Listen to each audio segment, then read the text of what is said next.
యెషయా గ్రంథము 60 అధ్యాయము. యెషయా గ్రంథం 60 అధ్యాయం 20 వాక్యము. యెషయా గ్రంథం 60:20 తీసిన వారు బిగ్గరగా చదివి సహాయం చేయాలి. యెహోవాయే నీకు నిత్యమైన వెలుగుగా ఉండును, మీ దుఃఖ దినములు సమాప్తములగును. దానిపైన నీ సూర్యుడింకను అస్తమింపడు, నీ చంద్రుడు క్షీణింపడు. అదేంటి? కీర్తన గ్రంథంలో ఒక చోట సూర్యుడు చంద్రుడు పాత బట్టల వలె తీసి పడేయబడుతుంది, ఉండదు. ఇక్కడేమో నీ సూర్యుడు అస్తమించడు, నీ సూర్యుడు ఇంకా అస్తమింపడు, నీ చంద్రుడు క్షీణింపడు. ఇక్కడ 2 సూర్యుళ్ళు 2 చంద్రులు కనిపిస్తూ ఉన్నాయి. ఆ మాట ఉంది ఎవరి దగ్గరైనా? సూర్యచంద్రుడు పాత బట్టల వలె తీసివేయబడుతుంది అనేసి, మురికి గుడ్డల వలె. ఎక్కడది? కీర్తన గ్రంథమా?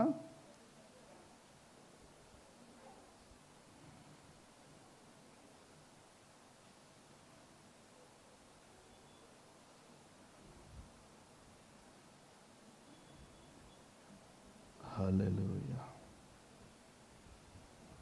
పాత బట్టల వలె అని ఉంటుంది.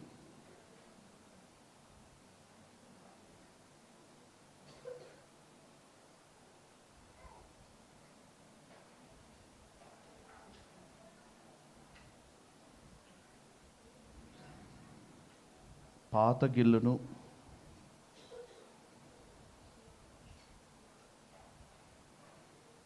హల్లెలూయా హల్లెలూయా.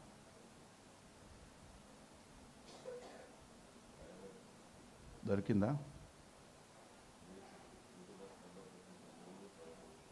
పేతురానా? చదవడం ఒకసారి. లయమైపోనుంది కదా.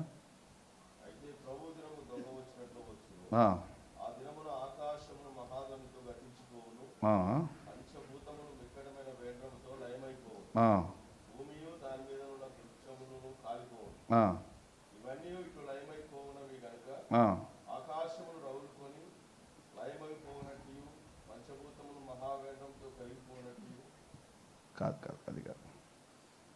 పాత గిల్లును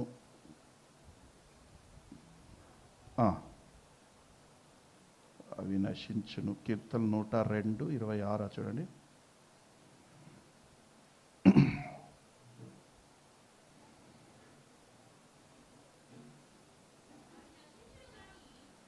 అవి నశించును గాని 25 నుంచి చదమ్మా. ఆదియందు నువ్వు భూమికి పునాది వేసితివి, ఆకాశములు కూడా నీ చేతి పనులే. అవి నశించును గాని నీవు నిలిచియుందుము. అవన్నీ వస్త్రం వలె పాత గిల్లును, ఒకడు అంగవస్త్రములను తీసివేసినట్లు నీవు వాటిని తీసివేదువు, అవి మార్చబడును. హల్లెలూయా. సరే, 2 చేతులు ఎత్తి చదువుమా. హల్లెలూయా హల్లెలూయా. ఈ సంవత్సరం చివరి ఆశీర్వాద కుడిచిన మీ అందరికీ నిండు వందనాలు తెలియజేస్తున్నాను. అందరికీ ప్రైజ్ లార్డ్. సియోన్లోని యెహోవా మిమ్మల్ని ఆశీర్వదించునుగాక. క్రీస్తు యేసు మహిమైశ్వర్యంలో మీ ప్రతి అవసరత తీరునుగాక.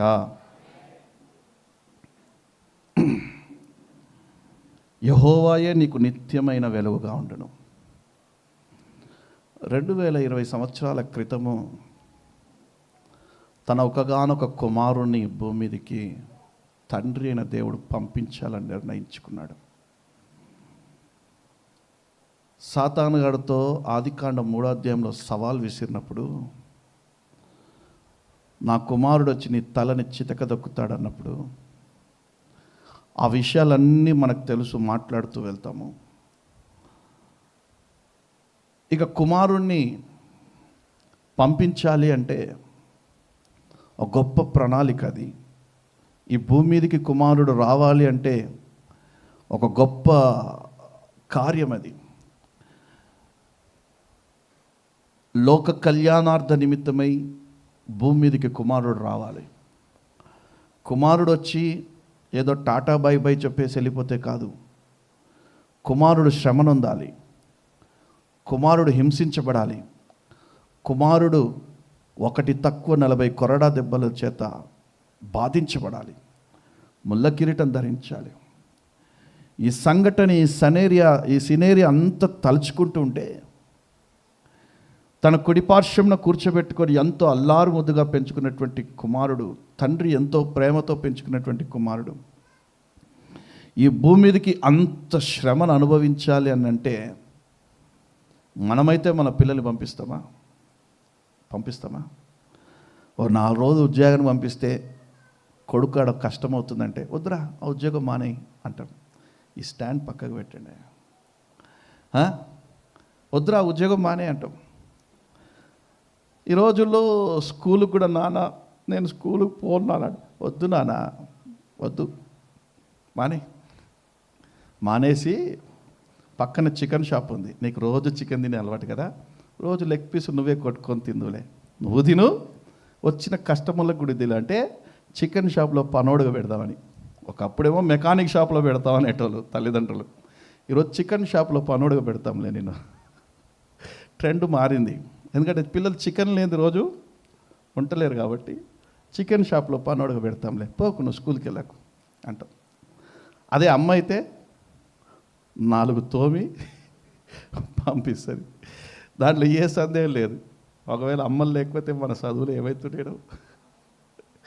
నేను కూడా చెన్నై ప్రాంతంలో మా నాన్నతో పని చేసుకుంటూ ఉండిపోతే మా అమ్మ మా నాన్నతో తన్నులు తిని మరి నా పిల్లలకు చదువు కావాలని పట్టుబట్టి, తమిళ్ అయితే రాదని చెప్పేసి తెలుగు అయితేనే వస్తుందని చెప్పేసి పట్టుబట్టి తీసుకొచ్చి ఇక్కడ స్కూల్లో జాయిన్ చేసింది. మా నాన్న అయితే వాడికి ఎందుకు చదువులే మాతో పని చేసుకుంటుండే. అంటే తండ్రులకి చదివిపించకూడదని ఉండదు, చదివిపించకూడదు వీడి భవిష్యత్తు నాశనం అయిపోవాలని ఉండదు, కానీ ప్రేమ అటువంటిది, ఎందుకు శ్రమపడాలి నా పిల్లలు అనేటిది. ఇక్కడ తండ్రి అయిన దేవుడు కూడా కుమారుడిని పంపించాలి అంటే ఎంత బాధపడ్డాడు. అయినా కూడా ఒక చోటు ఉంటుంది, కుమారుణ్ణి హింసించబడడం ఆయనకి ఇష్టమాయనంట.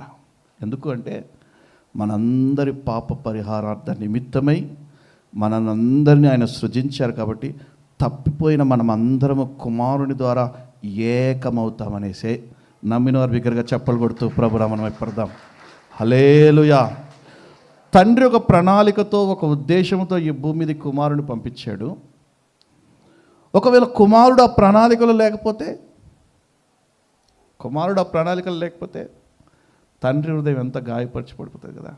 ఇప్పుడు మా నాన్న ఈ మెస్సియా మినిస్ట్రీస్లోనే ఉన్నతంగా నన్ను అభిషేకించి ఈ మెస్సియా మినిస్ట్రీస్లో నా కుమారుడుని ప్రతిష్ఠిస్తే రానున్న రోజుల్లో నా కుమారుడు చెప్పేటువంటి వాక్యం ద్వారా దేవుడు నా కుమారుడిని అభిషేకించి నా కుమారుడు చెప్పేటువంటి వాక్యం ద్వారా నా కుమారుడితో దేవుడు మాట్లాడుతూ ఉంటే, నా కుమారుడు ప్రజలతో మాట్లాడుతూ ఉంటే అనేక కుటుంబాలు ఓదార్చబడి, అనేక బలహీన హృదయాలు బలపరచబడి, అనేక కృంగిపోయిన హృదయాలు లేవనెత్తబడి, అనేక కుటుంబాలని ఆశీర్వదిస్తూ ఉంటే నేను కన్నులారా చూడాలనే కదా మా నాన్న నన్ను ప్రతిష్ఠించింది.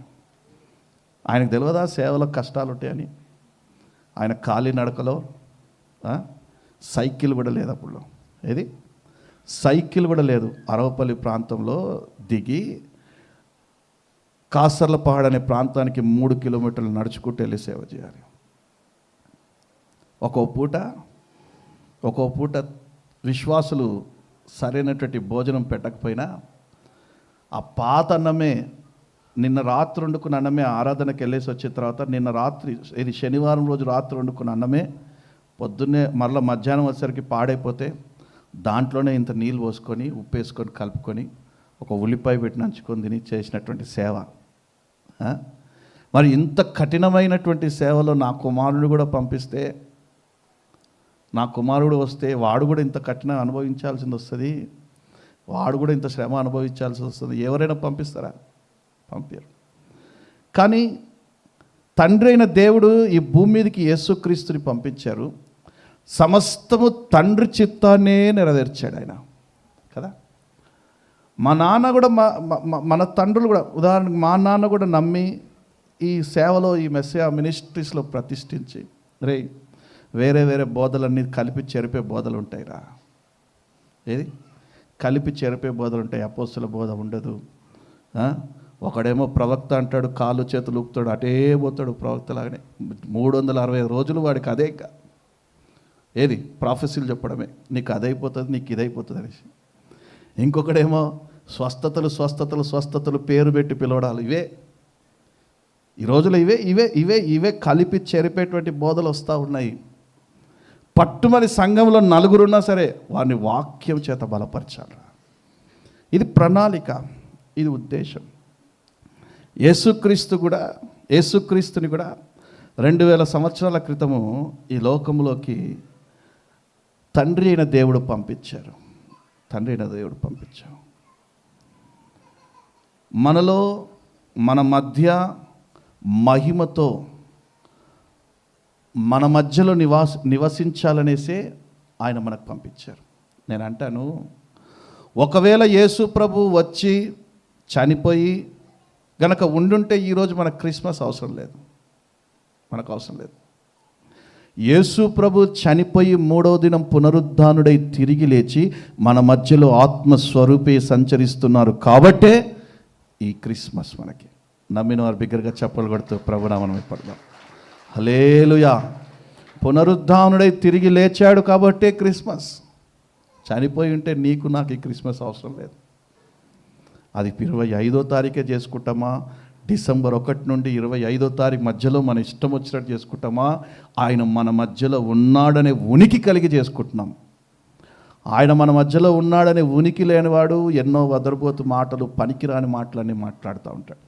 అవి మనము నా ఆత్మ లేనివాడు నావాడు కాదు. కాబట్టి దేవుని ఆత్మ లేని వాని గురించి ఆలోచించినా మాట్లాడిన వ్యర్థమే. ఓకే, మంచిది. లూకా సువార్త 1వ అధ్యాయము మన మధ్యలో మహిమతో ఉండాలనే ఆయన కోరుకుంటున్నాడు. అది నిజం. లూకా సువార్త 1వ అధ్యాయము 78వ వాక్యం, 78, 79 కలిపి చదవండి. 75 నుంచి ఉందనుకుంటా కదా, అది 76 నుంచి చదవండి.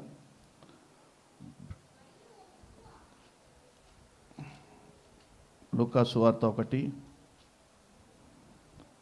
ఎక్కడి నుంచి చదువుతా అంటే అమ్మా 76, 77 కలిసి ఉందా? ఓకే, 76 నుంచి 79 దాకా కలిసి ఉంది కదా. మన మార్గములను సిద్ధపరచుటకై, అక్కడ నుంచి చదమ్మా. మన మార్గములను సిద్ధపరచుటకై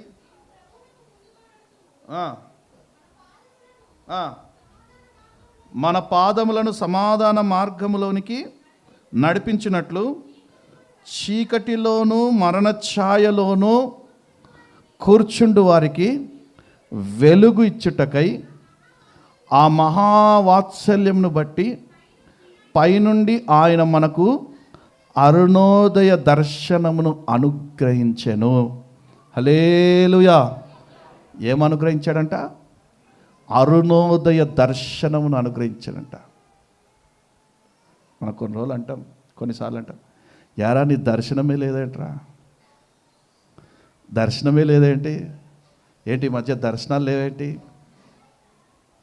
నిజంగానే అంటాను, పైనుండి ఆయన మనకు అరుణోదయ దర్శనమును అనుగ్రహించెను అంట.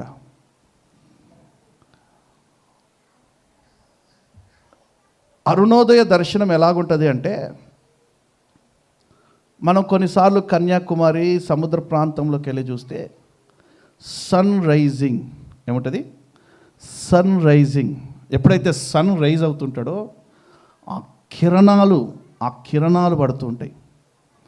ఆ కిరణాలని దర్శించుకోవడానికి చాలామంది ఇక్కడ నుంచి 1000 కిలోమీటర్లు వెళ్ళి సన్ రైజ్ సన్సెట్ చూడాలని ఆశిస్తుంటారు.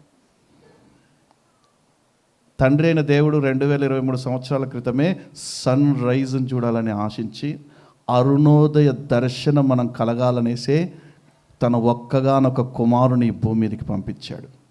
హల్లెలూయా. చీకటి తొలగిపోయి వెలుగు వచ్చిందే, నూతన గీతమే మదిలో మ్రోగెనే, యేసు రాజు పుట్టే మన కోసం, యేసు రాజు పుట్టే మన కోసం. మన ప్రభు అయిన యేసు క్రీస్తు పుట్టడానికి ముందు ఎన్నో సూచనలు, ఎన్నో పేర్లు. మరియతో అంటారు, నువ్వు కుమారుని కంటవు, యేసుక్రీస్తు అని పేరు పెట్టు, ఇమ్మానుయేలే తన ప్రజల్ని తానే రక్షిస్తాడు అని అంటాడు. లూకా సువార్త 2వ అధ్యాయం 11వ వాక్యంలో చదవనమాట.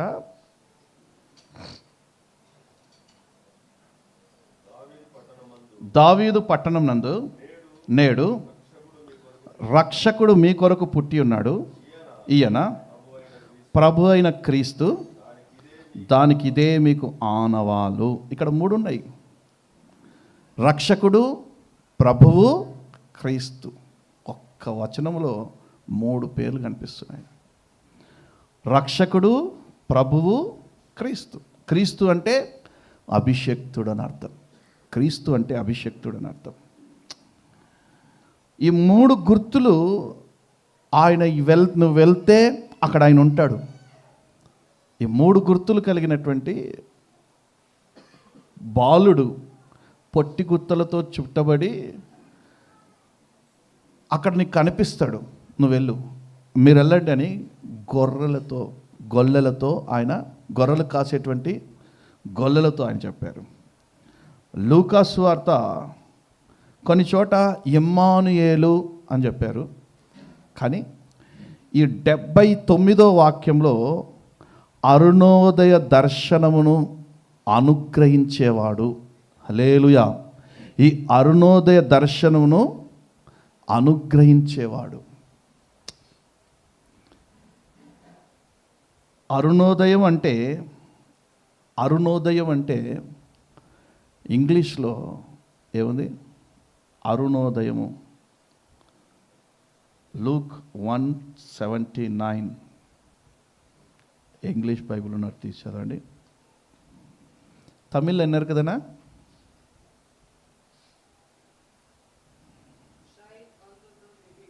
షేక్ ఆన్ దోస్ లివింగ్ అంటే అరుణోదయము అంటే తమిళ పడిగనా అంధకారములో, అది అంధకారములోకి ఈ వెలుగుపోయి అక్కడ ఉండు, చీకటిలోకి ఈ వెలుగు వెళ్ళి అక్కడ ఉండు అని అర్థం. ఈ అరుణోదయంను సూర్యుడు సన్ రైజ్ పడుతున్నప్పుడు సూర్య కిరణాలు ఎలాగైతే మన మీద పడతాయో అలాగున ఈ అరుణోదయం మన మధ్యలోకి వచ్చినప్పుడు ఆయన కిరణాలు మన మీద పడడం ద్వారా మనము లేచి తేజరిల్లుతామంట. హల్లెలూయా. మనము లేచి తేజరిల్లుతామంట. అందుకే యెషయా గ్రంథంలో లెమ్ము తేజరిల్లుము, యెహోవా మహిమ నీ మీద ఉదయించెను. నేను మీకు మొదటనే చెప్పా, 2 సూర్యులు చూపిస్తాను. ఒకటి అరుణోదయమున లేచినటువంటి, అరుణోదయమున మనము దర్శించుకున్నటువంటి సూర్యుడు, ఉదయకాలములే మనం ప్రతిరోజు చూస్తున్నటువంటి సూర్యుడు, ఒక సూర్యుడు. ఓకే, సూర్యోదయము అంటాం. ఒక భక్తుడు కూడా పాట రాశాడు, సూర్యోదయము కోసమే నే వేచియున్నా, యేసయ్య రావా కొనిపోవ నన్ను, ఇలలో నీవే నాకు. ఈ సూర్యోదయం, 2 సూర్యోదయాలు ఉంటాయి. ఒకటి మనం ప్రతిరోజు చూస్తున్నటువంటి అరుణోదయం, రెండవది ఇది దర్శనమిచ్చే అరుణోదయం. ఇది తండ్రి అయిన దేవుడే పైనుండి ఆయన మన కొరకు పంపించినటువంటి అరుణోదయం. ఈ అరుణోదయ దర్శనాన్ని ప్రతి ఒక్కరూ కలగై ఉండాలి. ఈ అరుణోదయ దర్శనము సూర్యుని అరుణోదయ దర్శనము. ఈ అరుణోదయ దర్శనము యేసుక్రీస్తుని పైనుండి తండ్రి అయిన దేవుడు మన కొరకు పంపించినటువంటి వెలుగు. ఓకే, ఇప్పుడు యేసుక్రీస్తు యొక్క జననం గురించి జకర్యా మాట్లాడుతూ ఉన్నాడు ఈ విషయాలని. జకర్యా ప్రవక్త, సేవకుడు యేసుక్రీస్తు యొక్క జననం గురించి మాట్లాడుతున్నాడు. ఆయన ఒక వెలుగుగా, ఒక ఉదయమై, ఒక వెలుగుగా ఆయన జన్మిస్తాడు అని అంటున్నాడు. ఆయన వెలుగుగా జన్మిస్తారు అంటే ఏమిటి? ఆ వెలుగు ద్వారా ఎలా మనము ఆశీర్వదించబడతాము, ఈ అరుణోదయ సూర్యుని ద్వారా ఎలా మనము ఆశీర్వదించబడతాము, ఈ అరుణోదయ వెలుగు ద్వారా మనం ఆ వెలుగుని దర్శించుకొని, ఈ అరుణోదయాన్ని దర్శించుకొని ఎలా మనం ఆశీర్వదించబడతాము. ప్రతి ఒక్కరూ వెలగాలని కోరికుంటుంది కదా. మీరు చేసే వ్యాపారంలో మీరు వెలగాలని కోరికుండదా? మీరు చేసే ఉద్యోగంలో మీరు వెలగాలని కోరికుండదా? మీరు చదివే చదువులో మీరు ఒక వెలుగు వెలగాలని కోరికుండదా?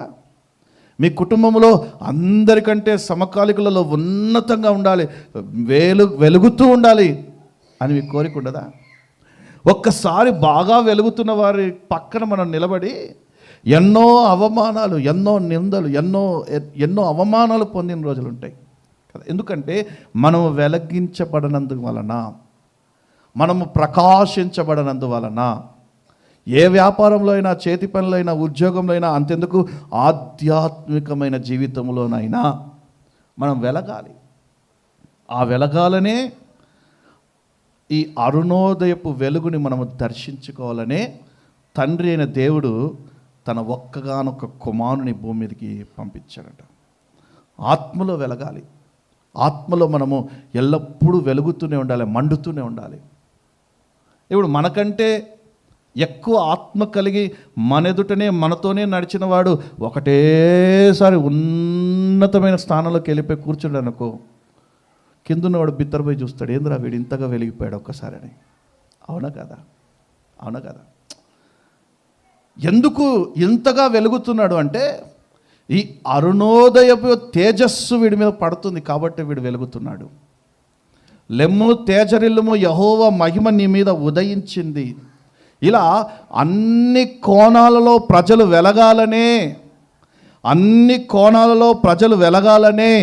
ఈ అరుణోదయం అనేటువంటి సూర్యుడిని మనకు పరిచయం చేశాడని. ఈ అరుణోదయం అనేటువంటి వెలుగును మనకి ప్రత్యక్షపరిచారు ఆయన తండ్రి అయిన దేవుడు. ఒక్క కోణంలో కాదు, అన్ని కోణాలలో మనం వెలగాలి. నువ్వు ఏది ప్రారంభిస్తే ఆ ప్రారంభములాగానే ఉండిపోదు కూడా, కానీ నీ జీవితం, నీ మరణ పర్యంతం వరకు నువ్వు దానిలో వెలుగుతూనే ఉండాలి. యోహాను సువార్త 1వ అధ్యాయం 9వ వాక్యంలో, యోహాను సువార్త 1వ అధ్యాయం 9వ వాక్యంలో ఈ వెలుగు మన మీద ప్రసరించాలి, ఈ వెలుగు ద్వారా మనం ఎలా ఆశీర్వదించబడతాము అనే విషయాన్ని కొన్ని చూసుకొని ముగించుకుందాం మనం. యోహాను సువార్త 1వ అధ్యాయం 9వ వాక్యం. నిజమైన వెలుగు ఉండెను, అది లోకములోనికి వచ్చుచు ప్రతి మనిషిని వెలిగించుచున్నది. లోకము ఆయన మూలముగా కలిగెను కానీ, చూడండి, ఆయన ఈ లోకంలో వెలుగుగా రావడానికి కారణం ఏంటంటే నిన్ను నన్ను ప్రకాశింపచేయాలని. మీరు ప్రకాశించడానికి ఇష్టపడ్డా పడకపోయినా ఆయనతో అంటుకట్టబడ్డవారు ప్రకాశింపజేస్తారంతే ఆయన. అర్థమవుతుందా? కొన్నిసార్లు కొన్ని కోణాల్లో నువ్వు ఇక్కడ వెలగాలి అని బుర్ర నీకు ఉండదు, కానీ ఆయన నీకు తెలవకుండానే ఆ కోణంలో ఆయన వెలిగిస్తూ ఉంటాడు. నీకే తెలవకుండగా కొన్ని కోణాల్లో ఆయన నిన్ను వెలిగిస్తూ ఉన్నతమైన స్థానంలో నిలబెడతారు. నీకే తెలియదు.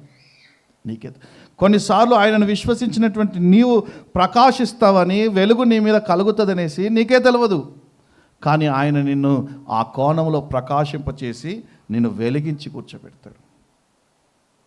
పరిచర్యలో అయినా సరే, చేతి పనులు అయినా, ఉద్యోగంలో అయినా సరే, నిన్ను ఆయన ఒక వెలుగు వెలిగించాలనే కోరుకుంటా ఉన్నాడు.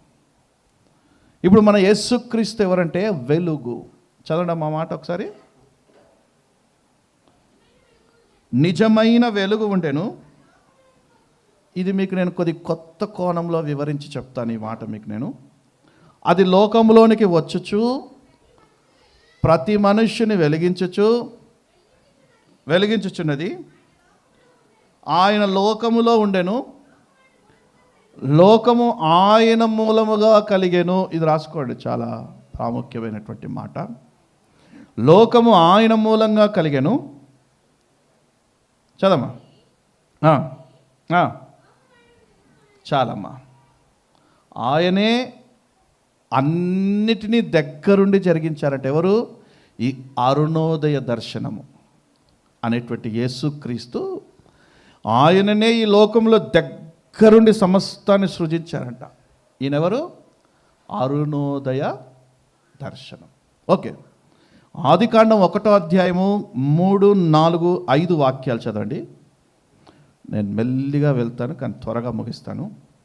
ఆదికాండము 1వ అధ్యాయము 3, 4, 5 వాక్యాలు. దేవుడు వెలుగు కమ్మని పలుకగా వెలుగు కలిగెను. వెలుగు మంచిదైనట్లు దేవుడు చూచెను. దేవుడు వెలుగును చీకటిని వేరుపరచెను. దేవుడు వెలుగునకు పగలనియు చీకటికి రాత్రనియు పేరు పెట్టెను. అస్తమయమును ఉదయమును కలుగగా ఒక్క దినమాయను.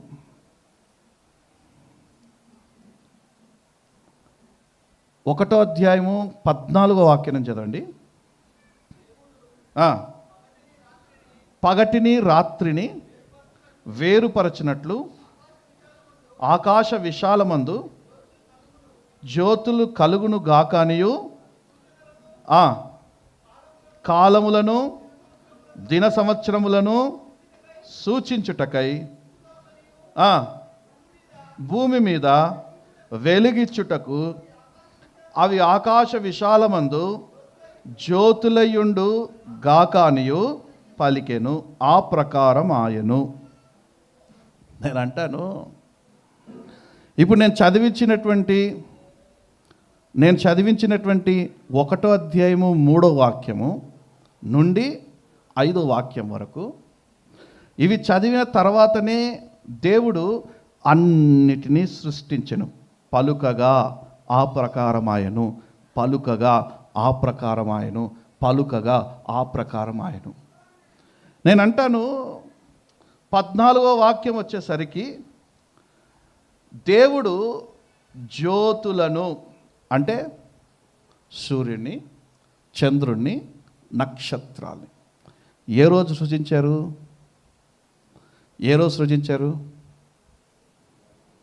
బైబిల్ చదువుతారా మీరు? ఎన్నో రోజు సృజించారు? పోనీ నేను అడగడం తప్పైతే. మరి అప్పటిదాకా వెలుగు ఎక్కడిది? అర్థమైందా మీకు? దేవుడు 4వ రోజు సూర్యుని, చంద్రుల్ని, నక్షత్రాన్ని సృజించి వెలుగు కలుగునుగాక అది మంచిది అన్నారు. ఓకేనా? వెలుగు కలుగునుగాక. చదవడం మాట ఇంకోసారి. 14వ వాక్యము. దేవుడు పగటిని రాత్రిని వేరుపరచినట్లు ఆకాశ విశాలమందు జ్యోతులు కలుగునుగాక అనియు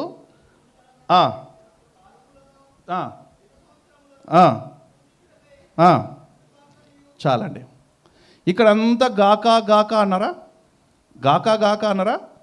1వ అధ్యాయం 3వ వచనంలో వెలుగు కమ్మని పలుకగా, ఇంకో తర్జుమాలో వెలుగుని రమ్మని పలుకగా, ఆకాశము నుండి తన ఒక్కగానొక కుమారుడు దిగి వచ్చి అరుణోదయముగా నిలబడ్డాడంట. నమ్మినవారు బిగ్గరగా చెప్పలు కొడుతూ ప్రభునామమున పడదాం. హల్లెలూయా. ఇప్పుడు ఆయన పర్యవేక్షణలో సమస్తాన్ని సృజించడం ప్రారంభించాడు.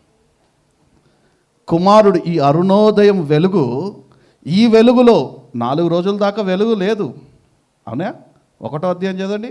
భూమి నిరాకారంగాను శూన్యంగాను ఉండెను, చీకటి అగాధ జలములపై కమ్మి ఉండెను, దేవుని ఆత్మ జలములపై అల్లాడుచుండెను. ఈ అల్లాడుచున్నటువంటి క్రమములోనే తండ్రి అయిన దేవుడు అన్నాడు, వెలుగురా. ఈ అరుణోదయం సూర్యుడు ఆ రోజు ఆ వెలుగుగా దిగి వచ్చాడు. ఆ వెలుగులో సమస్తాన్ని సృజించడం ప్రారంభించాడు.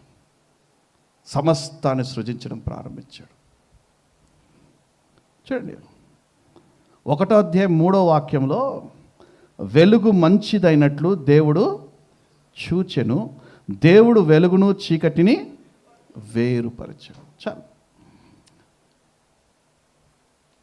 ఇంగ్లీష్లో ఉంటుంది ఆ మాట, వెలుగు రా. తమిళ్లో ఇరుకుదానా ఇలియా? కింగ్ జేమ్స్ వర్షన్లో ఉంటుంది, వెలుగు రా. నేను సర్చింగ్ చేస్తూ ఈ వెలుగు గురించి, ఈ అరుణోదయ వెలుగు గురించి సర్చింగ్ చేస్తూ ఉన్నప్పుడు హెబ్రీ భాషలో నాకు దొరికింది యహీ ఓర్. ఇది యహీ ఓర్. దాన్ని తీసి మరలా ట్రాన్స్లేషన్ చేసి చూసా. ఇన్ని తిప్పలు ఉంటాయి. ట్రాన్స్లేషన్ చేసి చూస్తే వెలుగు దిగిరా, వెలుగురా, మధ్యలో నిలబడు. తండ్రి అయిన దేవుడు తన కుమారుణ్ణి, ఈ అరుణోదయ కుమారుణ్ణి దిగిరా, మధ్యలో నిలబడు అన్నప్పుడు ఆ అగాధ చీకటి అంతా కూడా వెలుగుమయంగా మారిపోయిందంట. ఈ వెలుగులో అంటే ఈ క్రీస్తు యేసు సమక్షములోనే భూమి ఆకాశాన్ని అంతటిని సృజించడం ప్రారంభించాడు ఆయన. భూమి ఆకాశాన్ని అంతటిని మొదటి రోజు నుండి 4వ రోజు వరకు సృజించడం ప్రారంభించారు. ఇక ఈ 4వ రోజు వెలుగిచ్చుటకై, భూమి మీద వెలుగిచ్చుటకై సూర్యుడిని, చంద్రుణ్ణి, నక్షత్రాలని సృజించారు ఆయన. సూర్యుని, నక్షత్రాలని సృజించారు. ఆ రోజు ఏం జరిగిందంటే, ఈయన మాట్లాడుతున్నంతసేపు వెలుగుతూ ఉంది. ఎవరు? తండ్రి మాట్లాడుతున్నంతసేపు వెలుగుతూ ఉంది. ఎప్పుడైతే మాటలు ఆపాడో అన్నీ మూసుకుపోయినాయి, అన్నీ చీకటి అయిపోయింది. మళ్ళా కరెంటు పోతుంది. ఏమవుతుంది? కరెంటు పోయినట్టు అవుతుంది. అరే, సూర్యుడు, చంద్రుడు, నక్షత్రాలు ఉన్నాక కూడా కరెంటు పోయినట్టుగా అవుతుంది. ఇదేంట్రా? వాక్యము, దేవుని స్వరం విన్నంతసేపు వెలుగొస్తుంది. అక్కడ దేవుని స్వరం పలికినంతసేపు వెలుగొస్తుంది. ఎప్పుడైతే దేవుని స్వరం ఆగిందో చీకటైపోతుంది.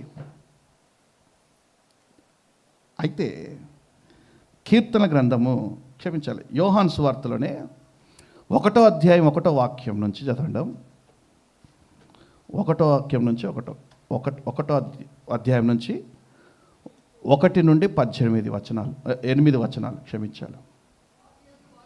ఆదియందు వాక్యం ఉండెను, వాక్యము దేవుని యొద్ద ఉండెను, వాక్యము దేవుడై ఉండెను, దేవుని యొద్ద ఉండెను సమస్తమును. ఇప్పుడు ఈ మాటలు తీసుకెళ్ళి ఆదికాండం 3వ అధ్యాయం మునుపు కలపండి. ఆదికాండం 3వ అధ్యాయము మునుపు కలపండి.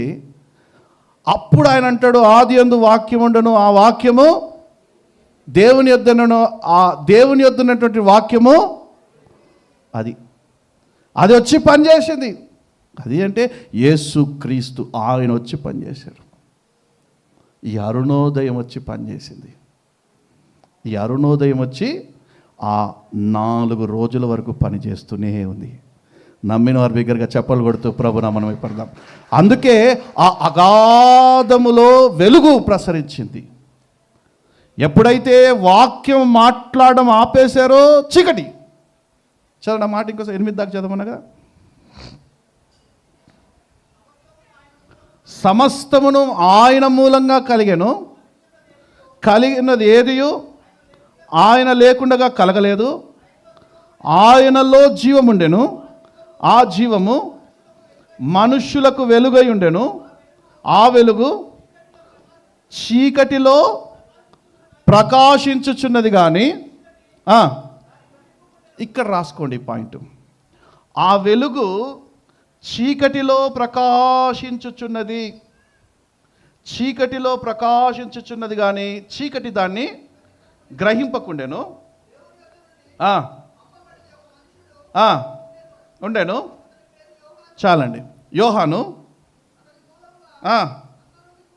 విశ్వసించినట్లు ఆ వెలుగును గూర్చి సాక్ష్యమిచ్చుటకు, హల్లెలూయా. ఈరోజు ఆ వెలుగుని గురించి మీకు స్పష్టంగా తెలియజేయుట కొరకే తండ్రి అయిన దేవుడు, పరిశుద్ధాత్ముడైన యేసుక్రీస్తు, తండ్రి అయిన దేవుడు కుమారుడైనటువంటి యేసుక్రీస్తు పరిశుద్ధాత్ముడు నాకు సహాయము చేస్తూ మీకు ఈ విషయాలు తెలియజేయమని చెప్పాడు. నమ్మిన వారు బిగ్గరగా చప్పలు కొడుతూ ప్రభునామం పెడతాం. ఆనాడు యోహానుతో మాట్లాడినటువంటి అదే దేవుడు ఈరోజు నాతో మాట్లాడి ఈ గూఢమైన రహస్యాన్ని మీకు తెలియజేయమన్నాడు. గూఢమైన రహస్యాన్ని మీకు తెలియజేయమన్నాడు. ఇప్పుడు కుమారుడు లేకుండా ఏదైనా కలిగిందా? అప్పుడు 3వ అధ్యాయం 3వ వచనంలో తండ్రి అయిన దేవుడు వెలుగు కమ్మని పలికింది ఎవరిని అంటే కుమారుని. వెలుగురా అనగానే కుమారుడు దిగి వచ్చాడు. ఆ కుమారుని వెలుగులో సమస్తము సృజించబడింది. సమస్తము సృజించబడింది. ఈ విషయాలే లోకములో వెలుగుండెను, అది మనుషులు గ్రహించట్లేదు. లోకములో వెలుగుంది, అది మనుషులు గ్రహించట్లేదు అని యోహాన్ అంటా ఉన్నాడు. ఏ వెలుగు అది? ఆ వెలుగు ఎలాగుంటుంది? ఆ వెలుగులో ఎలా ప్రజలు ఆశీర్వదించబడతారు, ఎలా ప్రజలు దీవించబడతారు ఆ వెలుగులో అనే కోణములో ఆలోచిస్తూ వెళ్ళాను నేను. ఈ కోణములో ఆలోచిస్తూ ఉన్నాను. తండ్రి అయిన దేవుడు లోకాన్ని సృజించారు, అన్నిటినీ నిర్మించారు. అంటే కుమారుడు రావాలి, అతని మూలంగానే అన్నీ సృజించబడాలి. అర్థమైందా? నిరాకారంగాను శూన్యంగా ఉన్నప్పుడు కుమారుడు రావాలి, అన్నీ సృజించబడాలి. కుమారుడు వెలుగై రావాలి, అన్నిటినీ సృజించాలి. కుమారుడు రావాలి అంటే కుమారుడు ఎలా ఈ భూమి మీద నిలబడ్డాడు అంటే ఆయన వెలుగుగా ఆ 4వ రోజు వరకు నిలబడ్డాడు. కీర్తన గ్రంథం 104వ అధ్యాయము 30వ వాక్యం. కీర్తన గ్రంథం 104:30. హల్లెలూయా, స్తోత్రం.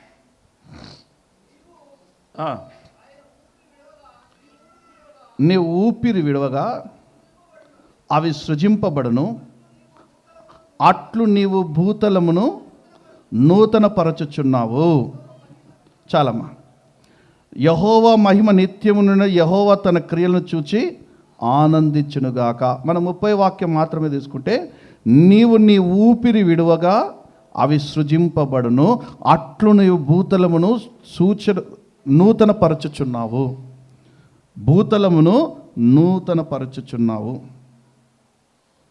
ఆ రోజు యేసు తండ్రి అయిన దేవుడు ఈ అరుణోదయాన్ని పిలవగానే ఆయన ఆ చీకటి అగాధ జలముల మధ్యలోకి వచ్చి సమస్తాన్ని సృజిస్తూ సమస్తాన్ని తెలియజేస్తూ ఉంటే పరిశుద్ధాత్ముడు క్రియ జరిగిస్తూ ఉన్నారంట. ఆ రోజు పరిశుద్ధాత్ముడు క్రియ జరిగిస్తూ ఉన్నారు.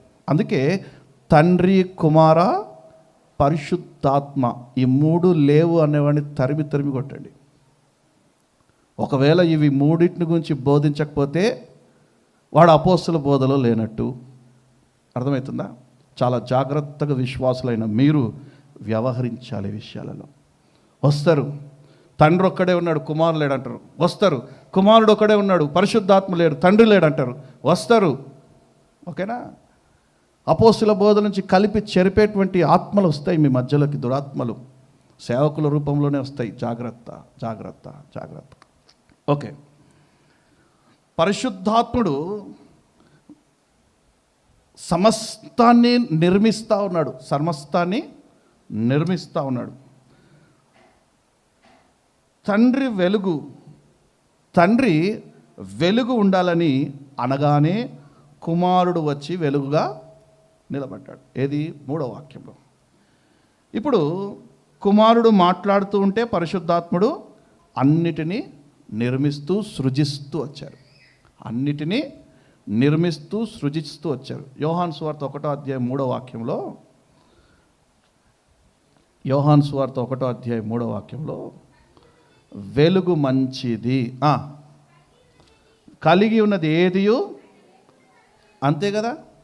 ఇప్పుడు ఆదికాండంకి తీసుకొని వెళ్తే ఈ వాక్యాన్ని, ఆయన లేకుండగా ఏది కలగలేదు, ఈ అరుణోదయం లేకుండగా ఏది కలగనే లేదు. కొత్త నిబంధన గ్రంథంలో కుమారుని మీద మనమంతా కూడా ఆనుకొని ఉండాలని అదే కుమారుణ్ణి 2023 సంవత్సరాల క్రితం ఈ భూమి మీదకి పంపించాడు. అదే అరుణోదయాన్ని 2023 సంవత్సరాల క్రితం ఈ భూమి మీదకి పంపించాడు. ఆయన ఈ అరుణోదయాన్ని అందరము దర్శించుకోవాలని. నమ్మిన వారు బిగ్గరగా చప్పలు కొడుతూ ప్రభురా మనమే పడదాం. హల్లెలూయా. మొదట వెలుగు వచ్చింది, 4 రోజుల తర్వాత సూర్యుడు, చంద్రుడు, ఆకాశ నక్షత్రాలు వచ్చాయి. అవునా కదా? ఇప్పుడు సూర్యుని, చంద్రుణ్ణి, నక్షత్రాలను సృజించింది ఎవరు? యేసుక్రీస్తే. ఆయన లేకుండా ఏది కలగలేదు కదా, ఆయనే సృజించారు కదా వీటన్నిటినీ. ఓకే, మొదటి రోజు, 2వ రోజు, 3వ రోజు, 4వ రోజు ఆయన ఇవన్నిటిని సృజించారు. సూర్యుని, చంద్రుణ్ణి, నక్షత్రాలను సృజించారు. ఆయన మొదటి రోజు నుండి 3వ రోజు రాత్రి వరకు ఉన్నారు. ఆయన ఎప్పుడైతే ఆయన ఆలోచనలో ఆయన మాట్లాడడం మానేశారో చీకటి వచ్చేస్తుంది.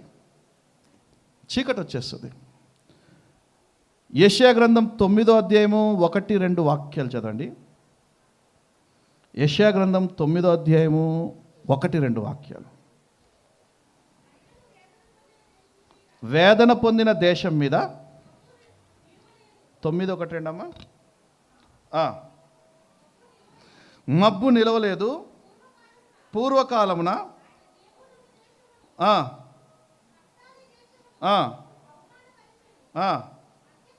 అంత్యకాలమున ఆయన అనగా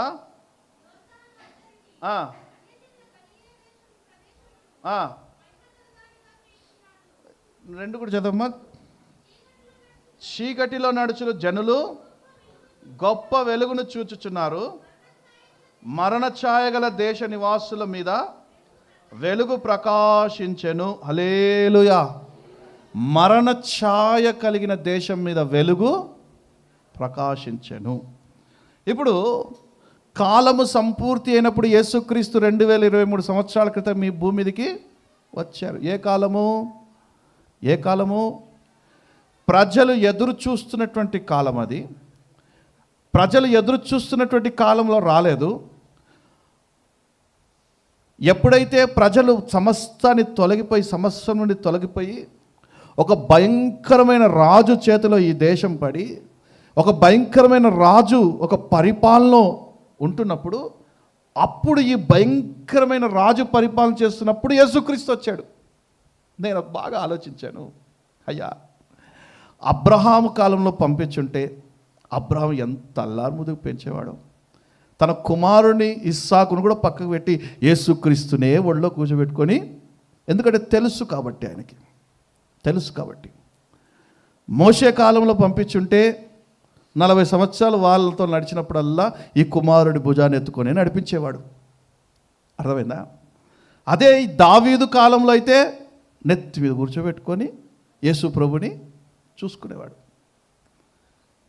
ఈ కాలాలన్నీ సంపూర్తి అయిన తర్వాత శ్రమకాలం వచ్చినప్పుడు, అంటే ఈ బ్లాక్ డే, ఈ మలాకి గ్రంథం తర్వాత మత్తయి సువార్త రావడానికి 400 సంవత్సరాలు బ్లాక్ డేగా, ఆ రోజులో ఏ దర్శనము లేదు. ఆ 400 సంవత్సరాలు ఏ ప్రవక్త మాట్లాడలేదు. దేవుడే మౌనుడైపోయాడు. ఆ సమయంలో కుమారుని పంపించాడు. అందుకే కుమారుని పట్టించుకోవడానికి కుమారుడు తలవాల్చుటకైనను స్థలం లేదు. అదే అబ్రహాం కాలంలో, మోషే కాలంలో, దావీదు కాలంలో, యోబు కాలంలో పంపించుంటే కుమారుని అంగరంగ వైభవంగా పెంచేవాళ్ళు, అవునా కదా? ఆయన రిక్తునిగానే రావాలి, ఆయన శ్రమ నొందిన వాడుగా ఉండాలి. అది దేవుని చిత్తం. ఆయన మనం కొన్నిసార్లు మన పిల్లల్ని ఎక్కడైనా అప్పచెప్పేటప్పుడు వీళ్ళ దగ్గర పెట్టిపోదాం, మంచిగా చూసుకుంటారు. ఎవరితోనైనా అవుట్ ఆఫ్ స్టేషన్ పంపించేటప్పుడు వీళ్ళతోనైతే పంపిద్దాం, బాగానే చూసుకుంటారు అని పంపిస్తాం. కానీ ఏ సపోర్ట్ లేనప్పుడు మీ పిల్లల్ని పంపిస్తారా? ఎవరు చూసుకునేటోళ్ళు లేనప్పుడు మీ పిల్లల్ని పంపిస్తారా? ఆ సమయంలోనే తండ్రి అయిన దేవుడు కుమారుడు పంపించాడంట. హల్లెలూయా, బిగ్గర చేద్దాం, హల్లెలూయా. అయితే మరణ ఛాయ గల దేశములో ఈయన వెలుగుగా దిగి వస్తాడంట. ఎప్పుడైతే దేవుని వాక్కు మాట్లాడుతూ ఉందో వెలుగు ప్రసరిస్తూ ఉంది. వాక్కు ఆగిన వెంటనే చీకటి వస్తూ ఉంది. సూర్య చంద్ర నక్షత్రాలను కూడా సృజించిన తర్వాత కూడా వెలుగు ప్రసరిస్తలేదంట. అర్థమైందా మీకు? వెలుగు ప్రసరిస్తలేదంట. అంటే ప్రకాశించడం అంటే ఎలా సూర్య చంద్ర నక్షత్రాలు ప్రకాశిస్తున్నాయి, ఈరోజు ప్రకాశిస్తున్నాయి అని నేను బాగా క్లుప్తంగా ఆలోచించి ఇంకాస్త వాక్యం లోతులకు వెళ్ళినప్పుడు కీర్తన గ్రంథము 19వ అధ్యాయం 1వ వాక్యం, కీర్తన గ్రంథం 19వ అధ్యాయం 1వ వాక్యం, ఆకాశములు దేవుని మహిమను వివరించుచున్నవి, అంతరిక్షము ఆయన చేతి పనిని ప్రచురము చేయుచున్నది, పగటికి పగలు బోధ చేయుచున్నవి, రాత్రికి రాత్రి జ్ఞానం తెలుపుతున్నది. వాటికి భాష లేదు, అవి మాట్లాడలేవు, వాటి స్వరము మనము వినబడదు. బాగా గమనించండి. రాత్రి ఏలుబడి చేసేది ఏది? చంద్రుడు. ఉదయాన్ని ఏలుబడి చేసేది ఓకే. ఇవి రెండు లేనప్పుడు ఏలుబడి చేసేది నక్షత్రాలు. ఇవి మాట్లాడుతూ ఉన్నాయంట, కానీ మనము అవి బోధిస్తూ ఉన్నాయి. ఆకాశము నీ మహిమను వివరించుచున్నది, అంతరిక్షము నీ చేతి పనిని వర్ణించుచున్నది. దేవా నా ప్రాణము నీ కొరకై తపించుచున్నది. దేవా నీ కొరకై తపించుచున్నది. ఆరాధింతును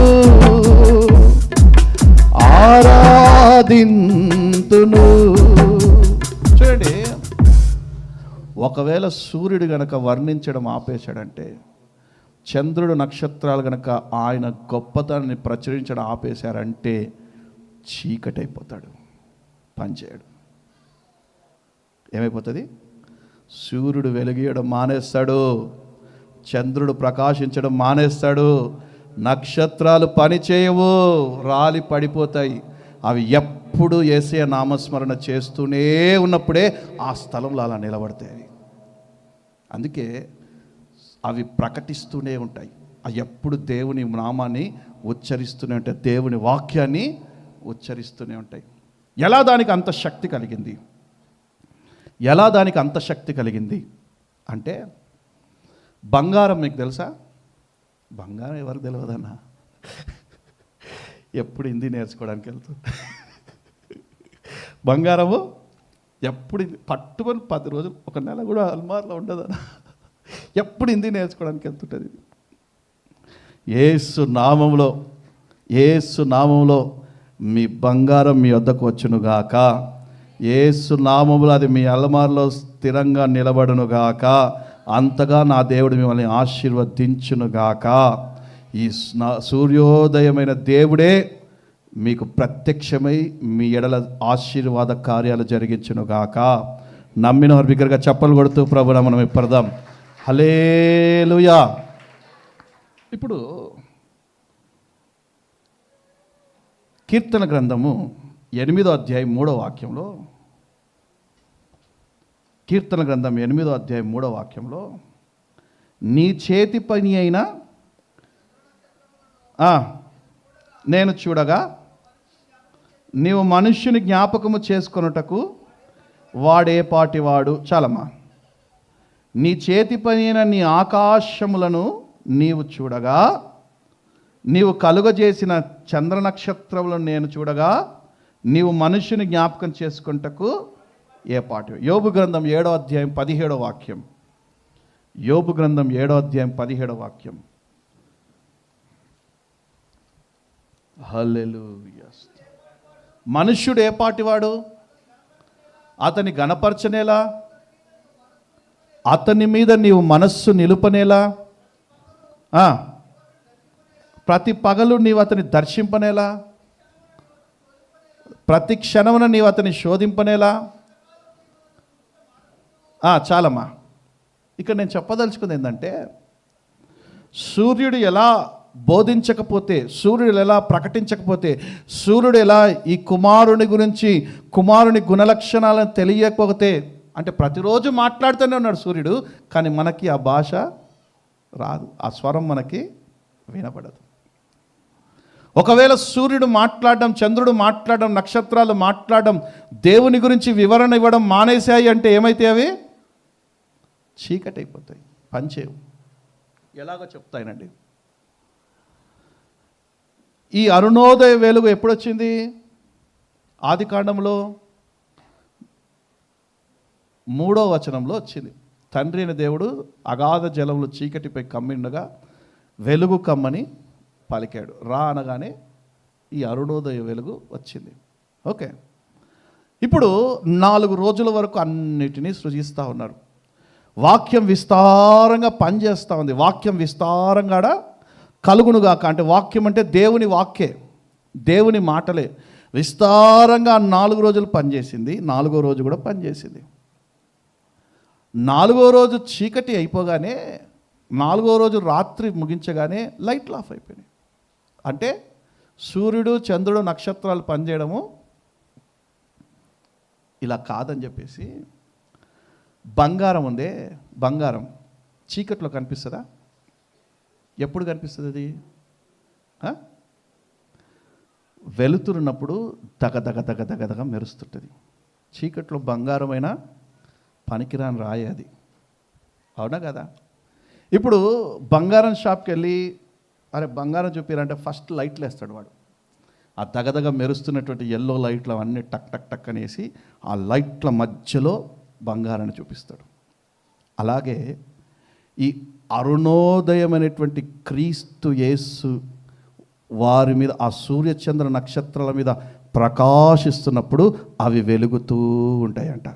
నమ్మిన వారు బిగ్గరగా చెప్పలు కొడుతూ ప్రభునామమున మెప్పడదాం. హల్లెలూయా. అవి వెలుగుతూ ఉంటాయంట, వెలుగుతూ ఉంటాయంట.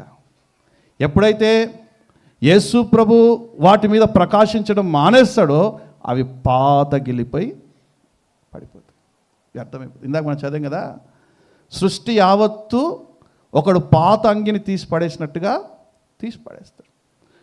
కుమారుడు ఈ అరుణోదయం దర్శనం గనక ఈ సూర్య చంద్ర నక్షత్రాలు కలగకపోతే అవి ఎందుకు పనికి? మనం దాన్ని మొక్కుతాం, ఒక్కోసారి మనం దాన్ని మొక్కుతాం. అందుకే సూర్యోదయం కంటే మునుపే యేసయ్య కృప తీసుకొని ఇంటికి వస్తారు ప్రతిరోజు. మనం అనుకుంటాము తెల్లవారిన తర్వాత కృప వస్తుంది అనుకుంటాం, కానీ సూర్యోదయం కంటే మునుపే యేసయ్య కృప తీసుకొని నీ దగ్గరికి వస్తాడు. ఈ అరుణోదయం వెలుగు నీ దగ్గరికి వస్తుంది.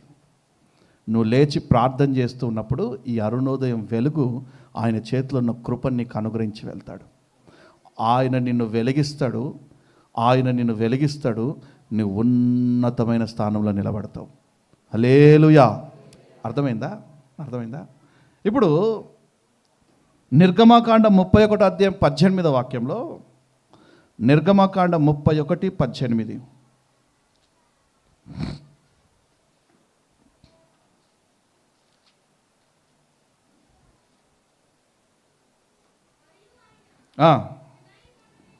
సీనాయి కొండ మీద మోషేతో మాటలాడుట చాలించిన తర్వాత అనగా దేవుని వ్రేలితో రాయబడిన రాతి పలకలను, హల్లెలూయా, వ్రేలు ద్వారా ఈ వాక్యాన్ని సృజించారు ఆయన. దేని ద్వారా? వ్రేలి ద్వారా ఈ వాక్యము మాట్లాడాలి. ఈ వాక్యం మాట్లాడకపోతే చీకటి. సంఘములో సేవకుడు వాక్యం ద్వారా మాత్రమే ప్రజలతో మాట్లాడాలి. వాక్యం ద్వారా కాకుండా ఇంకా ఏదైనా కల్లిబొల్లి మాటల ద్వారా మభ్యపెట్టి మాయబెట్టి మసిపూసి వాళ్ళ గురించి వీళ్ళ గురించి సొల్లు కబుర్లు వేస్తే సంఘము నిర్జీవం అయిపోతుంది. సంఘములో సేవకుడు వాక్యం ద్వారా మాత్రమే మాట్లాడాలి. విశ్వాసులు, సంఘ బిడ్డలు కేవలం వాక్యం మాత్రమే వినడానికి ఆతృతపడాలి. అందుకే బెరాయ సంఘము వాక్యాన్ని మాత్రమే ధ్యానించడం ప్రారంభించిందంట. కొన్ని నామకార్థ భక్తి చేసే సంఘాల్లో పొగడ్తలు ఒకరినొకరు పొగడుకోకపోతే కాలం చెల్లదు. నిజంగానే నేను మన వరంగల్ ప్రాంతానికి వెళ్ళా. 150 సంవత్సరాల చర్చ్ యానివర్సరీ అంట. ఇది 150 సంవత్సరాల చర్చ్ యానివర్సరీ అంట. ఆ రోజు వాక్యం ఎంతసేపు ఉందంటే పట్టుమని 10 నిమిషాలు కూడా లేదు. అది కూడా వాక్యం ఇచ్చింది ఎన్ని గంటలకంటే రాత్రి 12 గంటలకు. అయ్యగారు అందరికి ఆకలేస్తుంది. ఈ మధ్యలో ఏం వ్యవహారాలు చేశారంటే షాళ్ళు కప్పడాలు, ప్రవలు బొకేల వ్యవహారాలు. ఈ అయ్యగారు ₹1,00,000 ఇచ్చారు, ఈయన 2 లక్షలు ఇచ్చాడు, చప్పట్లు కొట్టండి అని వాళ్ళ పొగడుకోవడాలే. అది యానివర్సరీ సభనా, లేకపోతే వాక్యం విత్తేటువంటి సభనా, లేకపోతే పొగడ్తల సభనా అర్థం కాకుండా అయిపోయింది. సంఘాల ఈ రోజుల్లో పొగడ్తలు లేకపోతే బ్రతకలేకపోతున్నారు. ఏది పొగడ్తలు లేకపోతే మేము ఇంత చేసినాం అన్న మమ్మల్ని పొగడతలేడు. మేము ఇంత కష్టపడుతున్నాం, రాత్రి పగలు గొడ్డులాగా కష్టపడి అన్న మమ్మల్ని పొగడతలేడు. నేను అంటాడు, రాత్రి పగలు 12 గంటలు ప్రభు పాదాలు పెట్టుకొని వాక్యం రాస్తున్నానా? ఈ వాక్యమైన వెలుగు మీ మీద ప్రసరించాలనే కదా. సూర్య చంద్ర నక్షత్రాలు ప్రజ్వలిల్లినట్టుగా మీరు కూడా క్రీస్తులో ప్రజ్వరిల్లాలనే కదా. సమాజంలో ఉన్నతమైన స్థానంలో మీరు వెలుగొందాలనే కదా రాత్రి పగలు ఈ వాక్యం రాసేది. ఈ వాక్యమే గనక ఇక్కడ లేకపోతే మీరు వెలగలేరు. మీకు గొప్ప పేరు ప్రఖ్యాతం లేకపోయినా పర్లేదు, కానీ వాక్యము లేకపోతే మాత్రము మీరు పాతగిలిపోతారు, పనికి రాకుండా అయిపోతారు.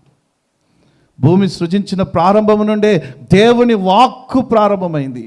ఎప్పుడైతే దేవుని వాక్కు ప్రారంభమైందో ఆ రోజు నుండి, ఎప్పుడైతే దేవుని వాక్కు ఆగిపోయిందో ఆ రోజు నుంచి సూర్యచంద్ర నక్షత్రాలు పనిచేయడం మానేశాయి. ఏ రోజైతే మరల సృష్టి మిగులతో ఆయనని ప్రచురం చేస్తూ ఉందో వాటంతట అవి ప్రకాశించడం, ఆ వాక్యము ద్వారా ఆయన అరుణోదయ తేజస్సుని పొందుకొని అవి నిలబడడం ప్రారంభిస్తున్నాయి. ఈ సూర్యుడు ఆరిపోయే సూర్యుడు కాదు. ఈ అరుణోదయము చీకటి అరుణోదయం కాదు. ఇది నిత్యమైన వెలుగుగా మన మధ్యలో ఉంటుంది. యెహోవాయే నిత్యమైన వెలుగుగా మీ మధ్యలో ఉంటాడు. మీ దుఃఖ దినములు సమాప్తములగునుగాక. దగ్గరగా చెప్పలు కొడుతూ ప్రభునామమున పడదాం. హల్లెలూయా. దుఃఖ దినములు సమాప్తం అవ్వాలి అంటే ఈ అరుణోదయపు వెలుగు మన మధ్యలోకి రావాలి. అరుణోదయ వెలుగు మన మధ్యలోకి రావాలి అంటే నిత్యము నిరంతరము ఆయన వాక్యం మనలో పనిచేస్తూనే ఉండాలి. ఎంతసేపు నువ్వు వాక్య ధ్యానం చేస్తుంటావో, ఎంతసేపు నువ్వు వాక్యాన్ని వింటుంటావో అంతగా నువ్వు ప్రజ్వలనతో ప్రకాశిస్తావని అర్థం. ఈ వాక్యపు వెలుగు నీ మీద పడ్డప్పుడు సూర్య చంద్ర నక్షత్రాల కంటే ప్రకాశిస్తావు. ఎందుకంటే ఈ వాక్యం ఒక్క సూర్యుని యొక్క తేజస్సు కాదు, వేవేల సూర్యుని తేజస్సు వాక్యం. ఆ వాక్యం అనే వెలుగు నీ మీద ప్రకాశించినప్పుడు నూతన సృష్టిగా నువ్వు ప్రజ్వరిల్లుతావు, ఉన్నతమైన జనాంగంగా నువ్వు ప్రజ్వరిల్లుతావు. ఆ ప్రజ్వరిల్లడానికే క్రీస్తు యేసుని తండ్రి అయిన దేవుడు 2023 సంవత్సరాల క్రితం ఆ వెలుగుని భూమి మీదకి పంపించారు. ఈ అరుణోదయ వెలుగును మీరు అందరూ కనుక పొందుకున్నట్టయితే ప్రజ్వరిల్లుతారు. లెమ్ము తేజరిల్లెము, యెహోవా మహిమ నీ మీద ఉదయించింది. విశ్వసించిన వారు బిగ్గరగా చప్పలు కొడుతూ ప్రభునామమున పడదాం. హల్లెలూయా. శక్తిగల దేవుని మనం ఆరాధిస్తున్నాం, మహిమగల దేవుని మనం ఆరాధిస్తున్నాం. భూమి ఆకాశాన్ని, సూర్య చంద్ర నక్షత్రాన్ని సృజించి నేటి వరకు అవి దేవుని నామస్మరణ చేస్తూ ఉన్నాయి కాబట్టి అవి బ్రతుకుతూ ఉన్నాయి. ఏ రోజైతే అవి దేవుని నామస్మరణ ఆపేస్తాయో, దేవుని నామాన్ని ఉచ్చరించడం ఆపేస్తాయో, ఆ రోజు వాటి కాలం చెల్లినట్టే. ఏ రోజైతే నీ ఇంట్లో దేవుని నామస్మరణ ఆపేస్తారో, ఏ రోజైతే నువ్వు ప్రార్థన ఆపేస్తావో, ఏ రోజైతే నువ్వు వాక్యం వినడం ఆపేస్తావో, ఏ రోజైతే నువ్వు సంఘానికి రావడం ఆపేస్తావో, ఆ రోజు నీకు కాలం చెల్లినట్టే. ఎంతసేపు ఆయన తేజో మహిమలో నువ్వు ఉన్నప్పుడే, ఆయన అరుణోదయాన్ని దర్శించుకుంటూ ఉన్నప్పుడే ప్రజ్వరిల్లుతావు, ప్రకాశిస్తావు, ఉన్నతమైన శిఖరాలు అవరోధిస్తావు. నమ్మినవారు బిగ్గరగా చప్పలు కొడుతూ ప్రభునామం ఇప్పుదాం. హల్లెలూయా. బిగ్గరగా హల్లెలూయా. చివరిగా ఒక మాట చెప్పి ముగిస్తాను నేను. కీర్తనల గ్రంథం 19వ అధ్యాయం 1వ వాక్యం.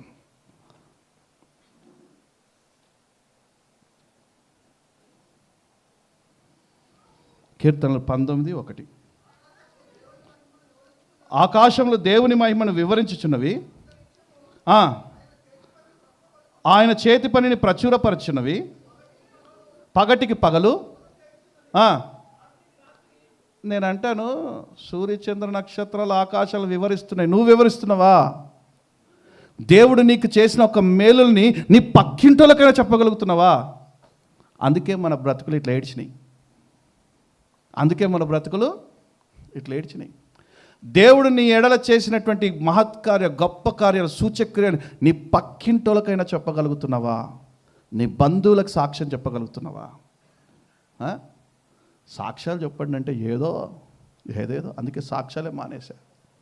సాక్ష్యాల ద్వారా కాదు, వాక్యం ద్వారా మీరు బతికితే చాలు. అర్థమవుతుందా? అని చాలని చెప్పేసి సాక్ష్యాలే ఆపేశా. ఏ రోజైతే సాక్ష్యం చెప్పేటువంటి ప్రావీణ్యత మీకు కలుగుతుందో, ఏ రోజైతే ఉపవాసం ఉండి ప్రభువా నాకు జరిగిన ఈ మేలు నేను సాక్ష్యం చెప్పాలని ఏ రోజైతే మీరు ప్రార్థనాపూర్వకంగా ఇడికి వస్తారో, ఆ రోజు ఇస్తా మీకు సాక్ష్యాలు. ఆ రోజు ఇస్తా. కీర్తన గ్రంథం 19:7 చదవండి ఒకసారి.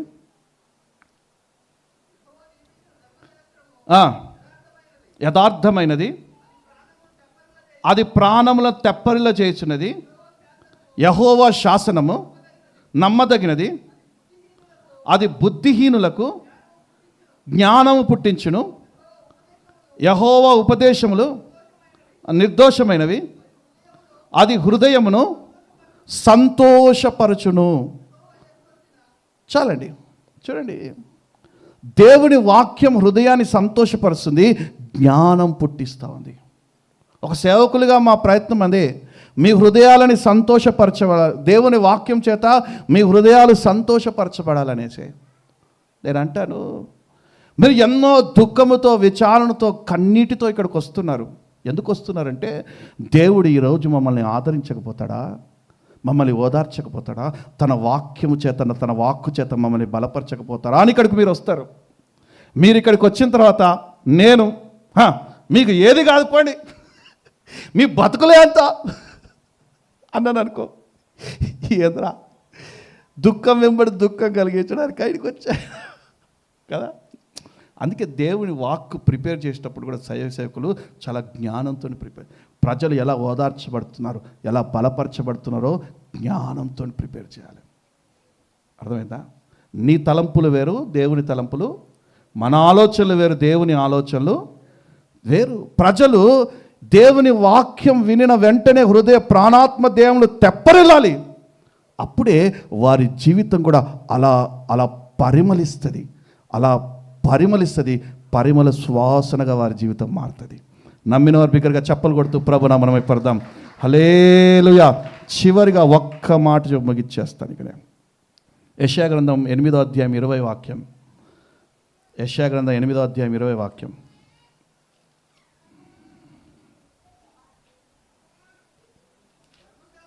ధర్మశాస్త్రము ఏమంట?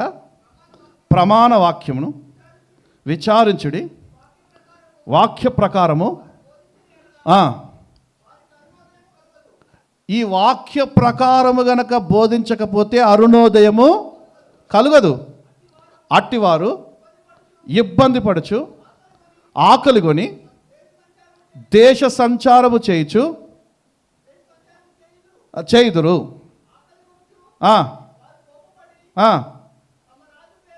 చాలండి. ఒకవేళ ఈ అరుణోదయం గురించి, యేసుక్రీస్తుని గురించి నీ నోట నుండి ఉచ్చరింపు రాకపోతే, చాలామంది నోట్ల నుంచి అరే యేసే అని పలుకురా అంటే నోరు తెరదు వాడికి. మనసారా స్తుతించండి, ఆరాధించండి. యేసేని హల్లెలూయా స్తుతిమయమ పాట పాడుకుంటూ గంతులు వేస్తానంటే నోట్లోంచి మాట రాదు.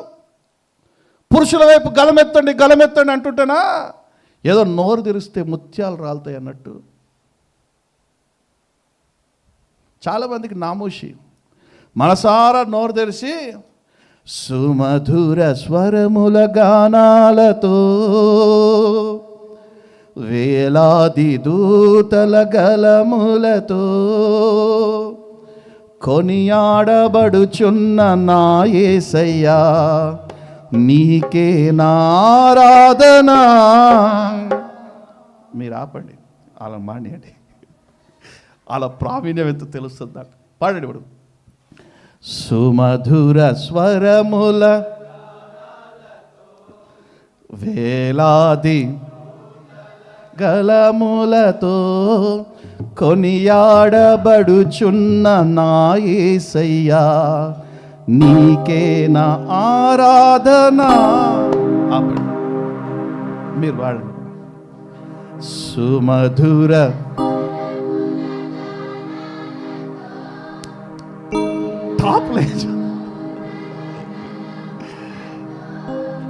కొనియాడబడుచున్న నా యేసయ్యా నీకేనా నా మహదానందమే నిన్ను స్తుతించిన ప్రతి క్షణం మహదానందమే నిన్ను స్తుతించిన ప్రతి క్షణం సుమధుర గానాలతో. హల్లెలూయా. ఇప్పుడు నువ్వు దేవుని నామాన్ని ఉచ్చరించకపోతే, సృష్టికర్త అయిన దేవుని నువ్వు ప్రచురం చేయకపోతే ఏమంట? ఆకలి కొని ఉంటామంట, అప్పుల బాధతో ఉంటామంట, అనారోగ్యంతో ఉంటామంట, లేమితో ఉంటామంట. అయ్యో సువార్త ప్రకటించని ఎడల నాకు మరి ఉట్టిగా రాదు. ప్రతి ఒక్కరి మీద సువార్త భారం ఉండాలి. ప్రతి ఒక్కరి మీద సువార్త భారం ఉండాలి. ఒకవేళ మీ మీద సువార్త భారం కనుక ఉండుంటే ఈరోజు ఈ మందిరము సరిపోయేది కాదు. భారం లేని గొర్రెల్లాగా తిరుగుతున్నారు మీరు. నిజమే, నిజమే. పట్టుమని 10 సంవత్సరాలు అవుతుంది. పట్టుమని 10 సంవత్సరాలు అవుతుంది. పట్టుమని 10 మందికి సువార్త చెప్పి తెచ్చారా? గొర్రెలు కన్నారా? గొర్రెల్ని మేమెల్లి కంటే గలీజ్గా ఉంటుంది, చండాలంగా ఉంటుంది. అర్థమవుతుందా? వచ్చిన గొర్రెలకి ఎలా మేతయాలి, ఎలా వాటిని బలపరచాలి అనే విషయం మాత్రం మాకు తెలుసు. కానీ గొర్రెల్ని కనాలి. కాబట్టి సువార్త భారం మీ మీద ఉంది. దేవుడు మీకు తెలియజేసినటువంటి, మీకు చేసినటువంటి మేలులను మీరు ఉచ్చరిస్తేనే సూర్యచంద్ర నక్షత్రాలు కూడా, ఈ సృష్టి యావత్తు కూడా ఆయన నామస్మరణ చేస్తేనే, ఆయన నామాన్ని ఉచ్చరిస్తేనే వాటికి కూడా ఉనికి. మనకు కూడా, మనం సృజించినటువంటి మనం కూడా ఈ ఉనికి తెలవకుండానే, ఈ వెలుగు గురించి, ఈ అరుణోదయం గురించి తెలవకుండానే, ఈ అరుణోదయము మనం దర్శించుకోలేకనే మన నోట నుండి దేవుని నామస్మరణ రాక, సాక్ష్యాలు రాక, మన జీవితాలు, మన బ్రతుకులు ఎక్కడేసిన గొంగలు అక్కడనే ఉండిపోతూ ఉన్నాయి. చెప్పండి ఇప్పుడు ముందుకొద్దాం. ప్రతి నెల, ప్రతి వారము, ప్రతిరోజు మీకు వాగ్దానాలు వస్తూనే ఉన్నాయి కదా. వాగ్దానాలు వస్తున్నాయా? ఎవరెవరు తమ స్టేటస్లో పెట్టుకుంటారు స్టేటస్లో, కానీ దాన్ని ఉచ్చరించి ప్రార్థన చేస్తున్నారా? వాగ్దానాలు స్టేటస్లో పెట్టుకుంటే కాదు, వాగ్దానాలు ఇండ్లలో గోడలకు పెట్టుకుంటే కాదు, వాగ్దానాలు ఉచ్చరించినప్పుడే ఆ వాగ్దాన ఫలమును అనుభవిస్తావు. లేకపోతే ఇంటి చుట్టూ వేసే వాగ్దానాలు వాక్యాల పటాలు పెట్టుకున్నా, నీ ఫోన్ నిండా వాట్సాప్ నిండా మెమొరీ అంతా ఫుల్ అయిపోయి వాగ్దానాలు ఉన్నా ఆ ఫలాలు నీకు రావు. ఏ రోజైతే దేవుని సన్నిధికి వెళ్ళి మోకరించి వాగ్దానాలని ఉచ్చరిస్తూ ఉచ్చరిస్తూ ఉచ్చరిస్తూ ప్రార్థన చేస్తావో ఆ రోజు ఆ ఫలాలను అనుభవిస్తావు. సూర్య చంద్ర నక్షత్రాలు ఈ యావత్ సృష్టి ఈరోజు ఉన్నది ఉన్నట్టుగా ఉండడానికి కారణం ఏంటంటే ప్రతిరోజు ప్రతి నిమిషము అది నా యేసే నామస్మరణ చేస్తూనే ఉంది, యేసే మాటల్ని వెతుకుతూనే ఉంది. ఏ రోజైతే దేవుని మాటలు ఆగిపోతాయో, నీ నోట నుండి రావడం ఆగిపోతుందో ఆ రోజు మనము చీకట్లోకి వెళ్ళిపోయినట్టే. ఆ రోజు చీకట్లోకి వెళ్ళిపోయిన. ఈ నెల దేవుడిచ్చిన వాగ్దానము హల్లెలూయా. యెషయా గ్రంథము 60వ అధ్యాయము 20వ వాక్యం. యెహోవాయే, గట్టిగా చదివితే ఏమే, యెహోవాయే, అందరం కలిసి చదువుదాం ఈ మాటని. యెహోవాయే